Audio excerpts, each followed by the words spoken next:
Well, the second thing is to get Wellington out of Auckland's decision-making.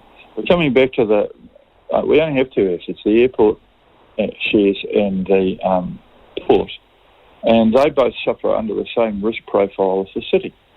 When we had 27th of January rainfall, the first thing that flooded was the airport.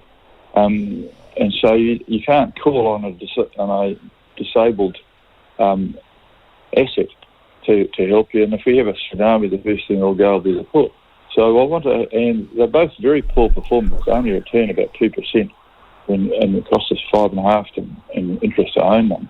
Yeah. If we had that money into a fund, it would probably make it 8 or 9, and we'd just take the 5.5 to cover the cost of it, let it build, and we'd have a diversified asset available if we get struck by a tsunami or another major flood. We don't have that at the moment. That's incredibly sensible, but it forces people to actually do something. The councils to do something. And then the other thing that I want to have is control of Auckland's transport projects via the Auckland Integrated Transport Plan. There is no integrated transport plan that involves freight and people. People forget it. Transport people in Wellington forget about freight. They plan people movement. They tell us grow a lot of buses, and we have a lot of buses. We've got more buses than I need, really. But it's not integrated. It's not planned. No one's sitting over with the big picture. No, and that allows government like the last, like Mrs. Ardern, to suddenly invent the idea of light rail and then appoint a bunch of minis headed by a very old politician in Wellington to decide to actually, instead of even having light rail on the surface, they're going to go underground to make it even more stupidly expensive. And similarly, Wellington, they came up with the idea of a harbour crossing study, We've had no input in that. Yeah. $60 billion. Yeah. I mean, 1 minute of thinking $60 million, and you realise how stupid that is. Yeah. That's 4 times the turnover of Fonterra in one city. Yeah. In fact, every house on the North Shore, you could buy them for not much more than $60 billion. It's just madness. And but Wellington has the ability to spend money profligately in my city doing dumb shit. And I don't want to have it anymore. I don't want anything to do with that. And I don't want any of those people, if you're listening in Wellington, I don't want your advice.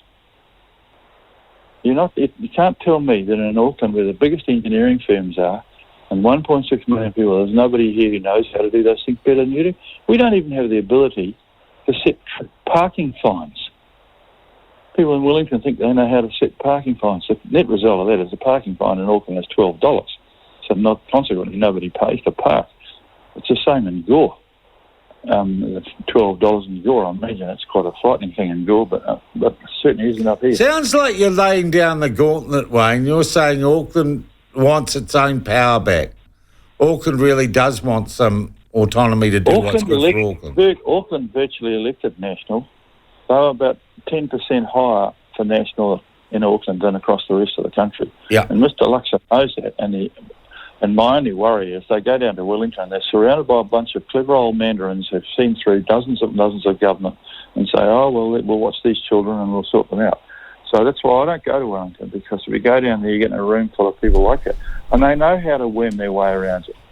And so I just hope that we don't, that the government maintains its independence and the thought that it's going to go what it is going to do.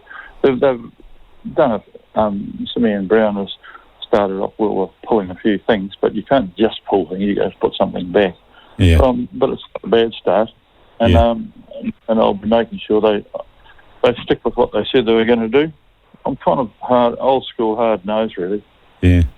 Wayne, I'm getting so many texts on this from a lot of people who run Airbnbs, people who live in Auckland, and they're asking, can you ask Wayne about law and order, about feeling safe in Auckland?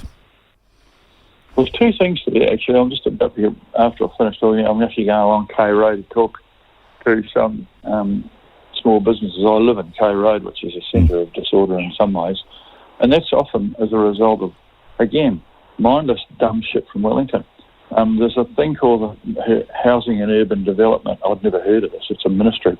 And they decided that they bought a tourist hotel in K Road, which was catering for sort of farmers and orchardists who'd come to Auckland. wanted to stay in an edgy place like K Road, lots of restaurants, bit of fun.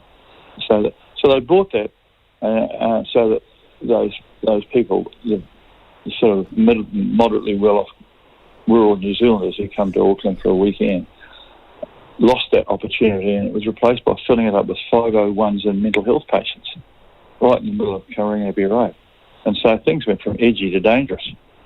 And we had to have a squabble, and they're sort of pulling back a bit from that.